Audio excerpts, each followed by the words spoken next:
Welcome to Clicks and Bricks Podcast. We talk about the entrepreneur mindset. If you get one shot at this, what kind of shot are you going to take? If we forget who we are, they're going to forget who you are. You've got an adversity story that's out of this world. Everything from that Main Street brick and mortar to that billion-dollar manufacturer.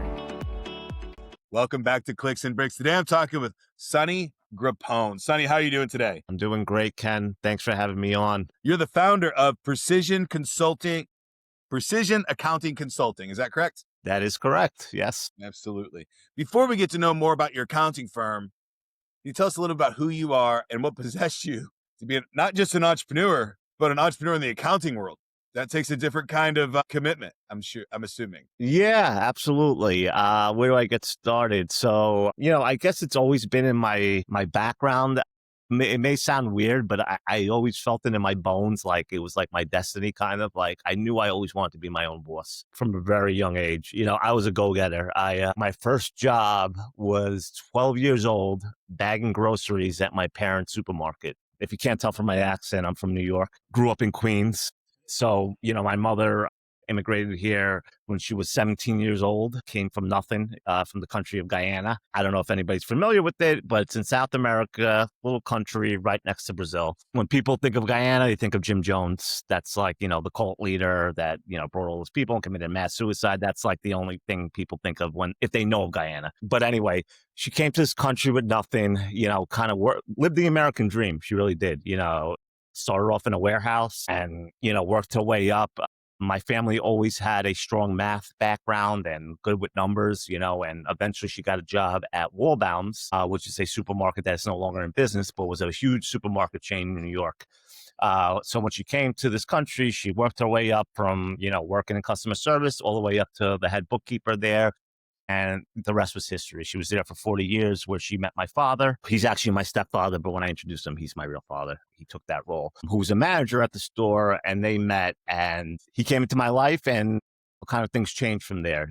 And my first job was, like I said, I would go there with them on the weekends and I would bag groceries, and I had my little tip jar out. I would make anywhere from like 75 to $100, in a day. And back then in the early 90s, that was a lot of money. So my parents always instilled that work ethic in me, kind of work for everything you get, take your money, save your money, invest wisely. So, I always had that mindset of just going out there and getting it on my own. And as time went on, I was 15, 16. I got my first job working at Kmart when it just progressed and progressed. So the first time I got into entrepreneurship was when I got into college, I would say my young 20s. I went through some trials and tribulations in life, just like anybody else. I played hard and I worked hard and played hard. I did a lot of partying and got into a lot of trouble. I'll just say that. I made a lot of mistakes when I was we all did. We all do, but I did more than others, I would say, and kind of took a step back. And I started my own business doing auto body and detailing. I had a real knack for cars. It was a hobby of mine, and I started getting into like just rebuilding my own car, and people on my block started to look and they really liked it. They asked me if I could do their car, and then all of a sudden it just spread and spread. And within 6 months, I have a work truck. I'm going around, and within a year, I had my own body shop. And then within 2 years, I'm doing residentials and mobile detailing and mobile auto body. And it just blew up for me. It was going very well. It was seasonal though, so on the off season, I worked at a private deli for a number of years. It was just to fill my pockets, while I wasn't working with my auto body. And, I think I was 24, 25, and I went to the doctor. This was like the 5th time. I was having a lot of like knee problems, and I was young to have them. But I remember him telling me, he's like, your body, he's like, unfortunately, it's not built like for this type of work. He's like, your body seems to be taking a toll on this. You're bending down a lot of backache, stuff like that. So he said, I'm just telling you, if you do this till the age you're 40 or 45, he's like, you're going to be done. You're going to have a lot of problems, but that's up to you, and I had to make a choice, and I decided to go back to school. I talked to my family about it. I started from humble beginnings. And when I say that, when I made a lot of mistakes when I was younger, with the party and working and just going out, not really thinking about, not thinking about next year, more living in the moment at the time, I set myself back. And what happened was after I had to make a decision, I moved back home, and I moved out when I was 18 and I moved back home when I was 25. I knew if I was going to go back to school, I was going to have to give it my all and I wasn't going to tiptoe. I'm an all or nothing guy. So I decided to move back home. I lived back in my room, which is an 8x8 room, very small, like this office. And I sacrificed a lot. I went back to school, took some classes in the beginning, and I found that I loved to learn. I did. I hated school growing up. I hated school. I was in summer school every year. I barely made it through the skin of my teeth. And all of a sudden, I always share this on the podcast, like that turning point in my mind where I matured. And they've done studies on this, actually. I feel like when you're the age of 25 for a male, that's kind of where in your brain, I feel like you kind of mature to a level where you kind of know what you have to do, like what you want to do. And I kind of knew I actually like to learn. I wanted to dive deeper and kind of see what was out there for me. And I actually started to believe in myself. I had low self-confidence when I was younger. I don't know what kid doesn't, but I did.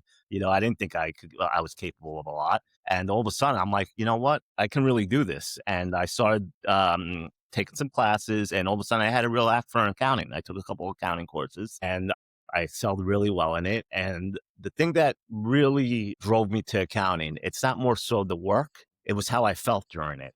And the way I describe that is it was one of the only things I felt that I can do that I was actually present in the moment. Where I can be present, focus, not in my head, kind of just really owning my craft. And, I say that because I feel like when you can find stuff like that in your life that you can really, clear out your head and really be focused, present in the moment, those things are rare. I'm a big sports guy. And not too long ago, I was watching, The Last Dance. I was rewatching it with Michael Jordan. I'm a big basketball guy. And, the thing that they said about Michael Jordan that was so great was his ability to be in the moment. He was always present. He had the coach, Phil Jackson. They called him the Zen Master, very focused. But they said that's what made him, Kobe Bryant, these guys so great, their ability to always stay present and focused and to be able to really execute their craft to the maximum capability. And I felt like that's how it was for me with accounting. I felt like I could be present. It was like a puzzle to me that I wanted to solve. And I like the balance of things in accounting. If it happens on this side, it has to happen on that side. Things always have to balance. So yeah, I took an act in it. I went back, and after 5-6 years, I finally graduated. Like I said, it took me like a year or two to kind of find out what I wanted to do when I was in college. But after I graduated, I went into corporate. Actually, not corporate. I worked for not-for-profit. I worked for Northwell Health. They're the biggest employer in New York State. They're a huge hospital, basically like not-for-profit. I hated it. It was a type of job that I walked in with ulcers in my stomach every day and a lot of pressure. And after, I would say, about 8-9 months, I just couldn't do it anymore. And I got my experience, and I ended up landing a gig consulting for a company, where basically I got some great exposure. I worked in Manhattan for a number of years for some big firms, consulting for them, Cantor Fitzgerald, Hudson River Trading, some really decent firms. And I got some great exposure, but I still was missing that, in accounting, when you're working corporate, you're only working on one piece of the puzzle. Okay. Because you're working on these huge companies, right? And they're, financial statements, profit and loss statements, balance sheets, right? You're working on one section of those financial statements. That's your prerogative, So you're not really learning a huge crux of accounting, but you're getting great exposure in different industries. After about 4 years, I got tired of it, and I got tired of commuting. I spent 4 hours a day. 4 hours a day, 2 hours there, 2 hours back on the train commuting to Manhattan. And I just couldn't do it anymore. My sanity was kind of leaving me. My love for accounting was kind of leaving me. And I had to talk with my wife, and I kept getting poached by this guy that I consulted 4 years ago. He kept telling me to come work for him on Long Island, but it was going to be less money. I was going to really have to take a step back. My wife supported me. And mind you, we just bought our house.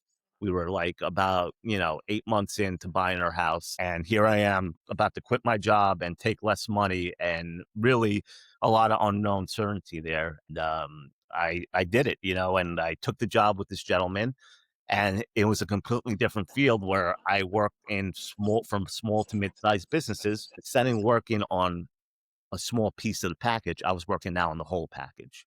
I got my hands involved in everything. And he put my feet to the fire. He made me jump right in. I learned so much in a matter of, I would say, a year and a half to 2 years, my first 2 years there. I was able to take my entrepreneurial skills that I developed over the years in other industries and bring it to accounting. What happened was my partner, who is now my partner, who was my boss back then, he did a really smart thing with a lot of people at this company. He said, listen, if you bring in the business, I'll make it worth your while, and a lot of people weren't taking the initiative. Instead of being an accountant, I took the initiative. I went out there, I started marketing. I went on Facebook, social media, went to networking groups, and I started to bring in a lot of business for his company. So much so that one day I landed a huge deal.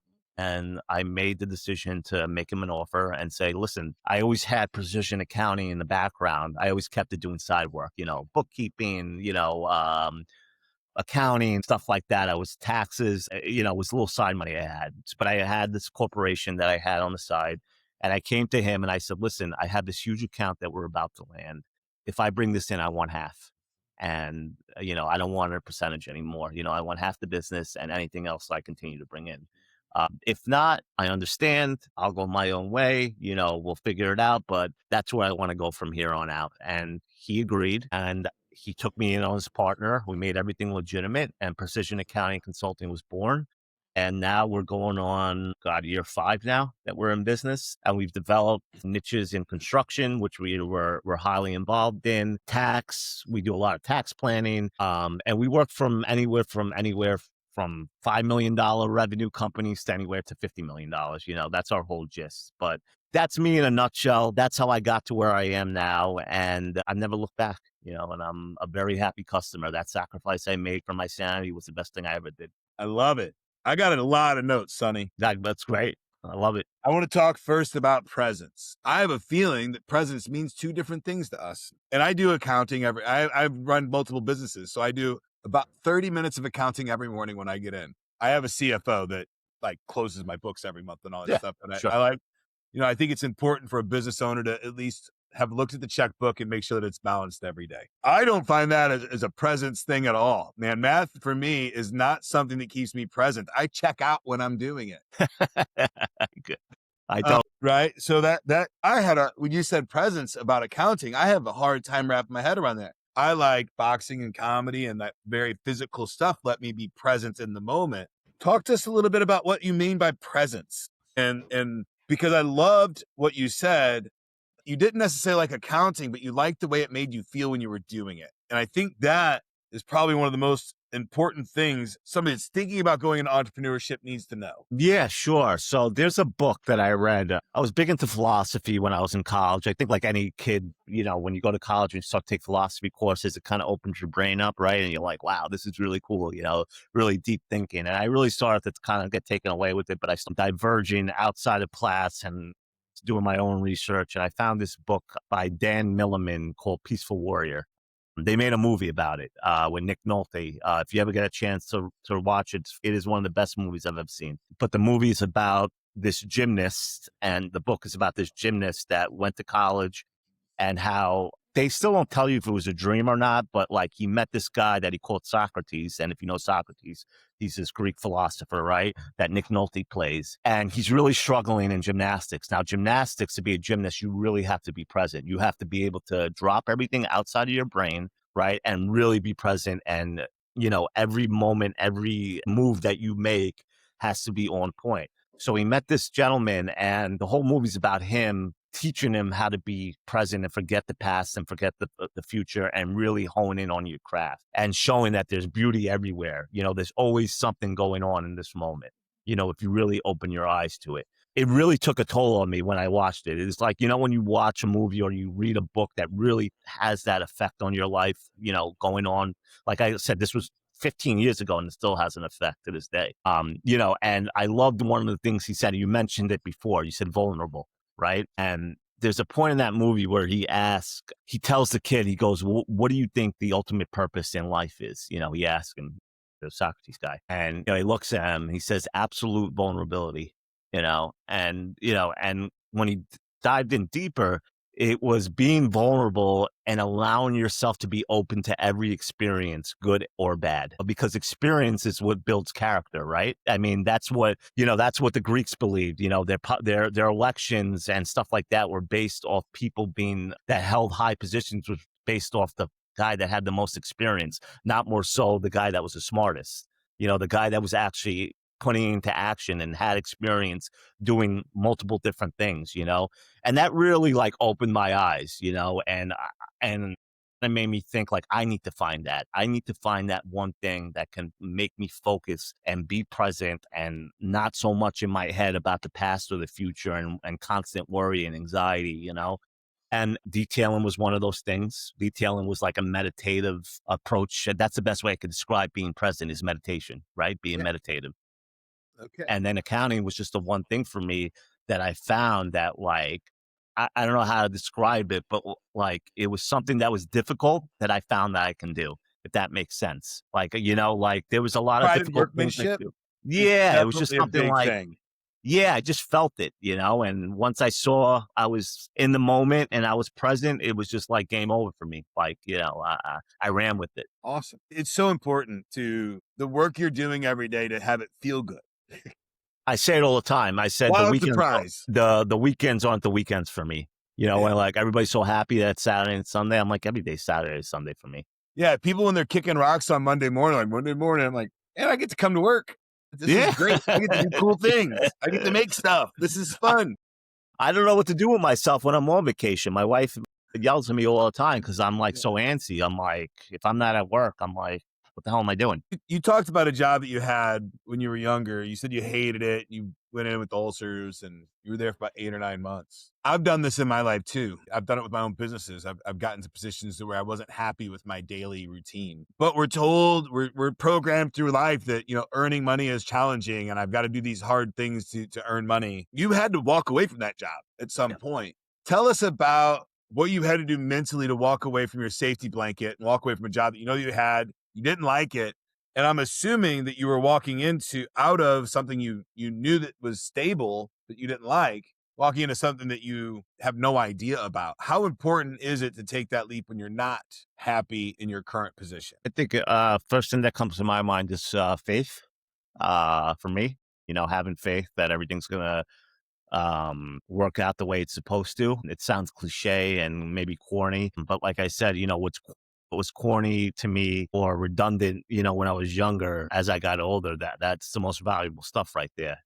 I say that because when I got that job, I got very lucky. That was not like an easy job to get. It's a company that you had to know somebody to get into. Luckily, when I was working at the deli, I was working in a rich area, very wealthy area in New York, where a lot of high-powered people work there. And I met this gentleman that I became very friendly with, and he was a head executive there, and he's the one that got me into it. Right away, when I started there, you got 6 weeks vacation, a full medical. I mean, like things that you would have to work 10 years for, you got right off the cuff working at this place. So you can imagine, like, all I had to do was just sit tight, do my job, and I had a safety blanket, like you said, for years to come. But I worked for a dragon lady. Before I got there, she had been through 3 people in 9 months. Okay, that's a lot, and especially in accounting. It takes you 2 to 3 months just to get situated, so you can imagine, and this one was just ruthless, so when I left there, and I made that decision, and at the time, my fiance was now my wife, we were living in our apartment, and I had to really have faith in myself and really believe that this is not the end all for me, and really have faith that, like, I'm a firm believer, and that's from making so many mistakes in my past that I suffered for them.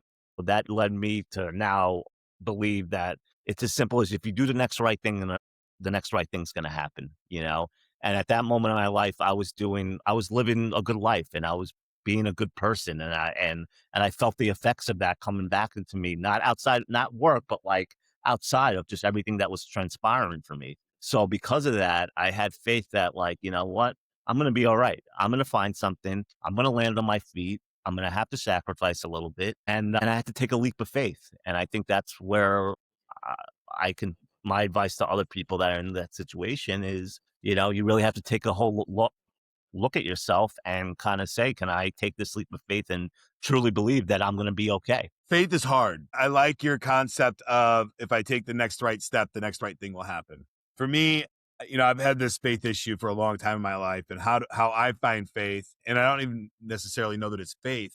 What I tell a lot of people I work with is like, if you come in every single day and you do the best work of your capability, regardless of what the outcome is, you can sleep at night going and saying, I gave it my all. Yes. And if you can do that, 100%. I went to bed sad a lot, but and occasionally if I go to bed, I'm like, man, I could have tried harder. I really kick myself, and I don't do that very much anymore. Yeah, I totally get that, man. It's one of my biggest hurdles as an entrepreneur now, owning my own business, is staying motivated. And I heard a great quote the other day. Before I go to work, as I'm in the car, I throw on a YouTube video and I kind of put on like an entrepreneurial motivational type of thing. And I love those.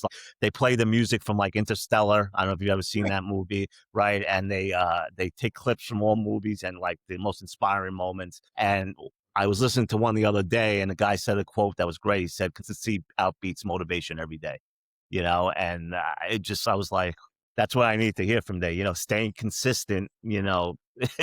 that's what builds a great work ethic, man. Those silly little stories that we heard when we were kids, tortoise and hare, there for a reason. Yeah. All 100%. right. Let's see here. Let's get that off. I have a note here that says steel sharpens steel. You were talking about you got a new partner that was challenging you more. Tell us a little bit more about the concept of just getting through the day and having great partners on your team that will push you to get better. Oh yeah. When I worked corporate for a number of years, you don't have that. If you're working in Manhattan and you're working in these big offices, you're on your own. Everybody pitted against each other, right? Yeah, your biggest, your competition's your deadline. Like that's it. But when you work in a small office setting, and I always say this to people, especially if they're thinking about getting in accounting or any type of law or anything like that, working in a small office setting will teach you so much more than going for that corporate out setting. I've had kids that work for us that left us because they said, you know what, I want something bigger. And I'm like, you have no idea how good you have it here, man. And you know what? Half of them end up going and I see the unemployment notice come back that we have to pay for them for unemployment. I'm like, there you go. But my partner, he did such a good job mentoring me, really teaching me this craft, how to think outside the box. And that's what I loved about him, is that I felt confident around him. I think that's very, very hard to find in any job that you work in. But to really feel confident that, like you said, like I can come in and do the best work possible. And then I want to do my best work possible for this guy. Like I treated his business like it was my business because I saw that he saw a lot in me, and he would, kind of reiterate that to me all the time. We got into, and like I said, I'm all about being vulnerable, man. Let it all fly out there. We got into an argument a couple months ago. We missed something on a client. He emailed us about it. It was about sales tax and something that happened. And, we were arguing about the whole thing, and I kind of got taken back by it. I'm not going to lie. I was getting defensive. I was getting offended, At the end of the day, he texted me, towards the end of the day. He said, listen, don't get so offended about what I told you. Anything I told you is just to make you, control into a better CFO going forward. And he's like, I look at you like you're one of my own kids, so anything I tell you, you just know that it's coming from that type of place, that I just want to see you do better. I never had that with any partner, let alone employer, that's took me under his wing like that and saw the true potential, because most owners, not most, but a lot of owners are just so self-involved in their own stuff. They're not looking outside. Yeah. So I didn't have that experience, luckily. That's awesome. Having good partners is so wildly important. Yeah. I don't know how to put it on this level, but it's almost important, might be more important or slightly less important than your wife, the partners that you go into business with. These are people you're going to be with for very, very long periods of time. 100%. And it's legal documents, right? I mean, it's crazy. Talk a little bit about confidence and self-confidence. And you've done something a couple of different times throughout that story that really sticks out.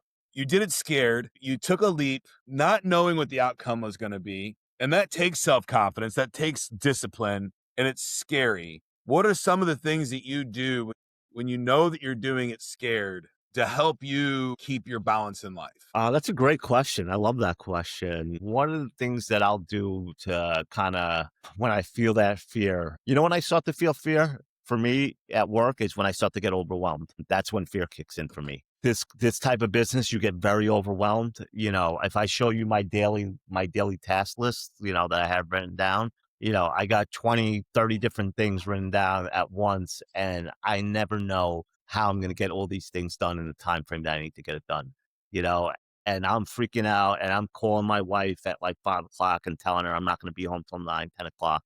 I can't put my kids to bed. And it's like, and I really, and listen, not to go back to kind of what I was talking about being present, but really that's for me what happens, what I have to do. When I start to get overwhelmed and things start to hit me all at once, even if it's one little task that's giving me fear, I have to break it down to its smallest component, maybe 1 second at a time, if I have to bring it to that, in order to get through that fear and really focus. Like if I have a list of 10 things to do, just get the first thing done. Just start with that. It doesn't matter in what, because I'm a big person is like, all of a sudden I'll get started on 2, 3 different tasks. And all of a sudden I get started on a 4th task that has nothing to do with the 3 other tasks that I'm doing. And now I'm down a rabbit hole. And by the end of it, I'm like, what the hell did I do today? I got like a quarter of 10 things done, that really didn't accomplish anything, So like, when I start to get fear overwhelmed, I really have to like kind of get my mind focused, whether it's trying to get present, breaking down that task in a very granular where I'm taking care of like, something like I said, 1 second at a time for me. And sometimes I have to take a break. Sometimes if I start to get fear, I'll hop on a phone call. That helps me out a lot when I call somebody from work. Like, one of my, I have a lot of people I do business with, and a few of them I've become very friendly with over the years. So I notice that for myself, when I start to get overwhelmed, I'll call my buddy Larry. He's a very good friend of mine that I do a lot of business with. And I'll give him a call, kind of just shoot the shit. And what that does for me is that takes me out of my own self and puts me focused on somebody else's stuff. And before I know, when I'm done with the phone call, I forgot about everything that I was scared about. You know what I mean? And I forgot about the fear, and I'm able to move forward and kind of take a deep breath and kind of, take the task at hand. It's that much more obtainable. I feel like you can't react when you're in that fear moment. You have to take a step back. Yeah. Fear will destroy you. Yeah. So you have to do, if you have fear, you have to do it afraid. And Sonny, I don't know that this is good advice, but I'll give you the advice that one of my mentors gave me. One of my very first mentors, I think it was jokingly, but he used to say, the best thing about waiting to the last minute to do something is that it only takes you a minute to do it. You know what? It's so funny. It's so funny you say that too, because I feel like sometimes when I work at my best is when I'm working last minute. It really is. Like Yeah. I've had days, we've all had it more recently than others, where I start my day at, 8, 9 o'clock or whatever it is. And all of a sudden it's 6 o'clock and, or I'm sorry, it's 3 o'clock. I have a couple hours to go, and I get more done in those 2 hours than I had the previous, 6 hours that I was here. It just amazes me sometimes, I never dig in deeper to what causes that, but it's just procrastination. Maybe there's nothing more than that. Well, it's getting in the flow state, right? It takes a lot of preparation to get into the state of presence and being there and staying there for long periods of time. It's not easy to do. It's easier the more you train it, but it's hard stuff. I think too, I wish I had like a lot of people that I network with and stuff like that. I would say probably 75-80% of people that I know today work remotely. I don't. I work from my office. I can't work from home. It doesn't work for me. I've got 2 small kids, a 4-year-old and a 2-year-old, that will be up my stuff, coming up stairs in my office all the time. I just don't get anything done. And me, I work best too when I'm around. My best ideas when brainstorming is when I'm around like-minded people like myself. And sometimes Well, when I'm networking and I'm talking to people, like that's when the best ideas come out. And I've offered to people that work remotely, I said, I have a whole office space here. Why don't you guys come in, bring your laptops, work for the day, and let's fucking inspire everybody. Excuse my language. Let's Sure. inspire each other, man. Let's get each other motivated, because some days when I'm just sitting here by myself all day, it's hard to get the juices flowing. Hive minds are real. This is and the science is coming out that it's real stuff. Right.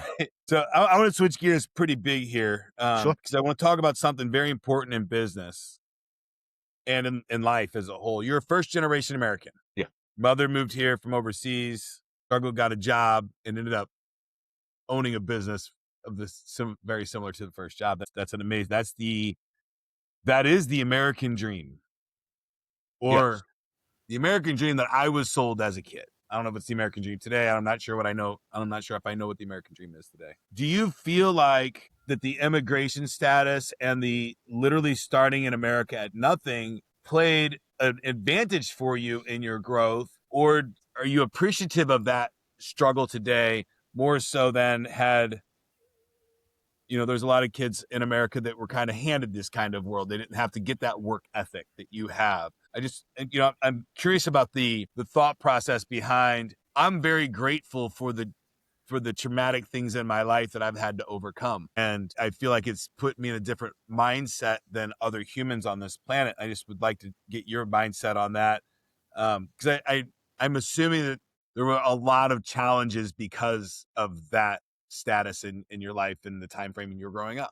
100%. I mean, first of all, I grew up poor. My first 12 years until we moved to Long Island, I shared a bed with my sister till I was the age of 12. Me, my mother, and my sister all shared one room. My father was an alcoholic, that I barely saw, so it all fell into my mother until she met my stepfather.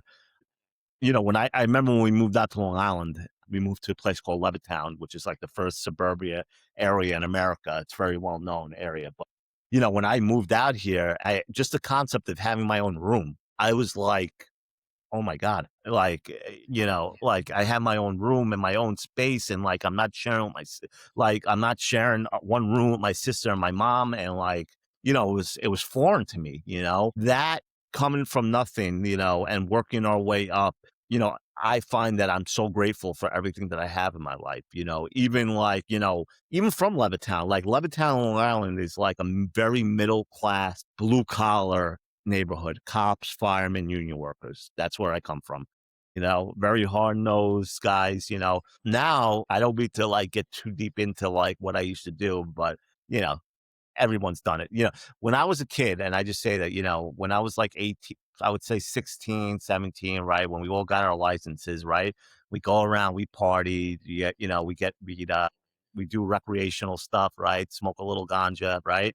And one of our things was like, we'd smoke a little weed, right? Me and my friends, right? And we drive around and we go to South Shore, Long Island, right? And look at all the nice homes, the rich areas in Long Island, and I remember we used to go to this one area, right, in Massapequa and Amityville. I don't know if you ever heard the Amityville Horror House. A lot of people would go down there and check out the house. And it's in a beautiful area on the water, like, very gorgeous retro area. Now, those neighborhoods that I used to drive around in, smoking weed, being like, looking at them going like, wow, I'll never live in a place like that. That's where I live today. I live in Amityville on the South Shore, Long Island, down by the water, like in a house that I never thought I could ever imagine afford.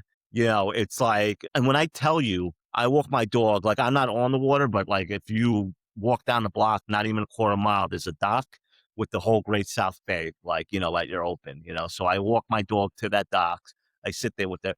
And sometimes I'm so grateful, I can't even swallow. Like I had that lump in my throat. And this is 6 years later that I've been living here. Because sometimes I'm like, whose life is this right now? Like, and that, like I said, comes from doing the wrong thing when I was younger and getting, suffering from those mistakes and then, turning my life around and now doing the right thing and the next right thing happening and just being a good person to people. I know people say don't separate business and personal matters. For me, it's all one and the same. I have to treat like, in accounting, people want you to bend the rules. be creative, write off stuff that aren't really expensive, which I do. Don't get me wrong. Listen, but I've been Creativity, not illegal. There's two not different illegal. things. No, we're very creative, but I've been turned down by clients that I've tried to get because I was too clean for them, and I'm just not willing to take that risk. And I know it's going to come back to bite me, so, but that's where, and that's the problem that I feel like I sound like an old person, today's generation and all this stuff. But so many people want to be handed everything because this one doesn't get what this one has. Everybody has to work harder than the next person. Okay. No matter where you are in life on that caste system or wherever it is, you have to work harder than the next person. When I grew up in Queens and I moved to Long Island, I was probably a year behind in my education. No joke.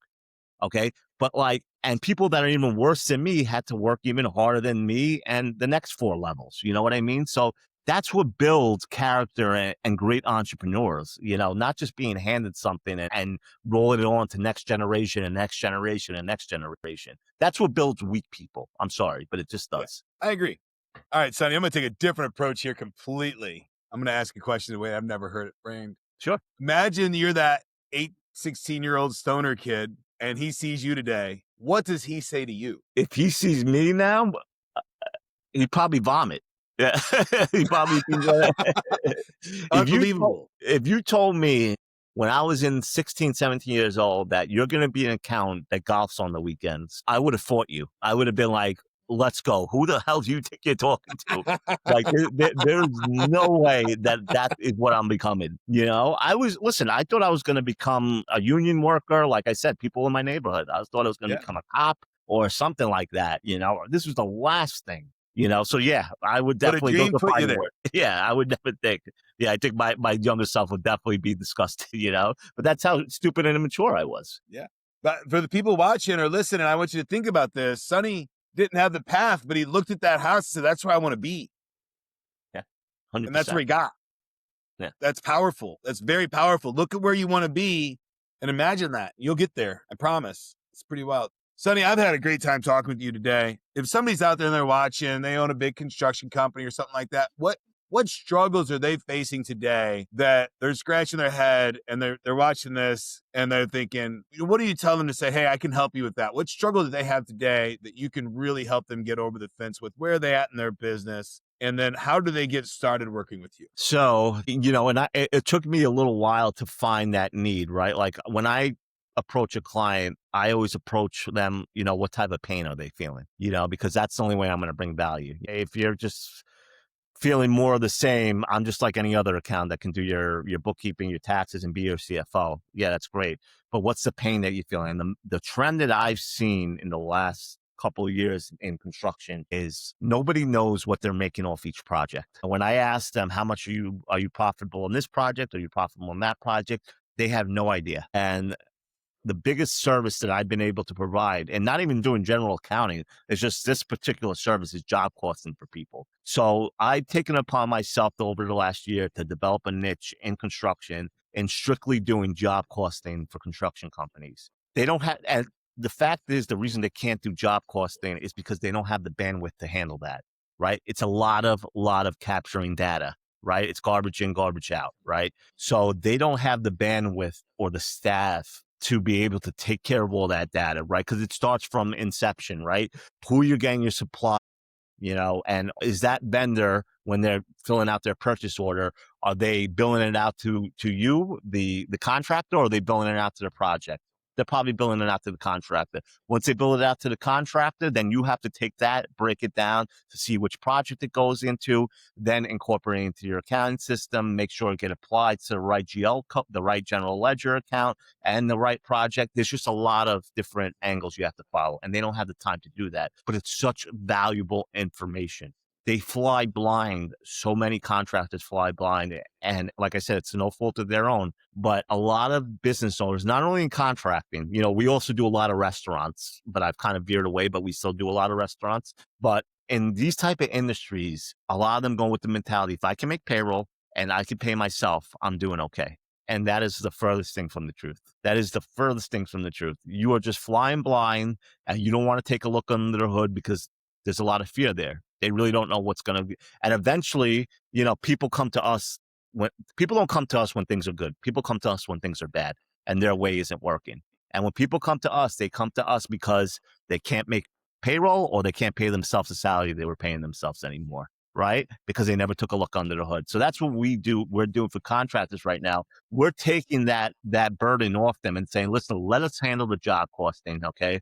We'll show you how much you're making off each project, and we'll expense every expense and all your labor, which is union and non-union contractors, which is very granular and very detailed and very, very complex to understand. And we'll apply all those fields out to your project. So, maybe you've been working on certain projects that aren't profitable, that you have no idea. Or what happens a lot is people take money from one project, say they get paid. I just have a contractor now that got a $40 million bid that he won. And what a lot of these guys do is they take that $40 million and then they use it to fund other projects that they can't afford to take on. Each project has to be like its own business, and each project has to be self-sufficient. So that's what we have been helping contractors do, and we've excelled tremendously over the last 2 years at it. And it's been a great service that's gained great traction and great word of mouth. And that's the best you can do in this type of business. Your word of mouth is everything. Awesome. And how do they get started working with you? So you can go to precisionaccountingconsulting.com. That's all one word. And you can reach out via phone 631-349-1661, or you can go to our website. You can fill out on the bottom on the footer, schedule a consultation, and we will get back to you within 24 hours guaranteed. Beautiful. I love it. Thank you so much, Sonny. I appreciate it. Thank you, Ken. Thank you. Come to that time of the show. Diary of a CEO is my favorite podcast, and Steven asks every one of his guests to write a question for the next guest. And I have bought that deck of cards. Are you ready for your question? Let's do it. This is from Adam Alter. What is one aspect or feature of your life that causes you the most friction or discomfort, and how could you change or fix it? Can you say that one more time? I apologize. What is one aspect or feature of your life that causes you the most friction or discomfort, and how could you change or fix it? Wow. One aspect of my life that causes me the most friction, and how can I fix it? I could say being more patient with prospective leads, prospective clients. I have a lot of leads out there that I'm trying to land, and instead of letting it marinate and letting it come to me, meaning they already engaged me, they're thinking about, doing business with me. And I feel like sometimes I can overdo it. I get anxiety about it, where they haven't answered in a couple of days. Maybe I should reach back out to them. That projection, that fear-based projection, I feel like that is one area I need to improve in myself, and do differently, is kind of let the client come to me. I feel like the clients also can smell, or it's like a vibe out there that kind of desperation, depending on what the client is. But that's one area I can definitely improve that causes friction in my life. I love it. Patience. Moving from acting from your gravity instead of chasing is a challenging thing to do. Yes. But if you can figure it out, it's a glorious world. For me, I know I have a hard time when humanity collapses to assumptions on me. For example, if I ask a very direct question to a landlord, who's responsible for light bulbs? And they say, oh, we can change your light bulbs. Well, that's not the question I asked you. The question I asked you is who's responsible, not who can do it. I know we can all do it. Yeah. And I know that's humanity just collapsing, but I tend to, that frustrates the heck out of me. I'm like, I operate from a place of directness and answer my question, please. And I get frustrated when I do that. I meditate and I really mindfulness of that particular problem that I have, knowing that, people aren't doing it on purpose. It's just, they're trying to help is where I'm at. If you're out there watching and you want to answer in the comments, what is one aspect or feature of your life that causes you friction or discomfort, and what could you do to change it? Even if you don't answer, think about it for a while. It's a good thing to think about. Sonny, thank you for your time today. We appreciate you. Thank you so much. Thanks for having me. I had a great time. Thank you, Ken.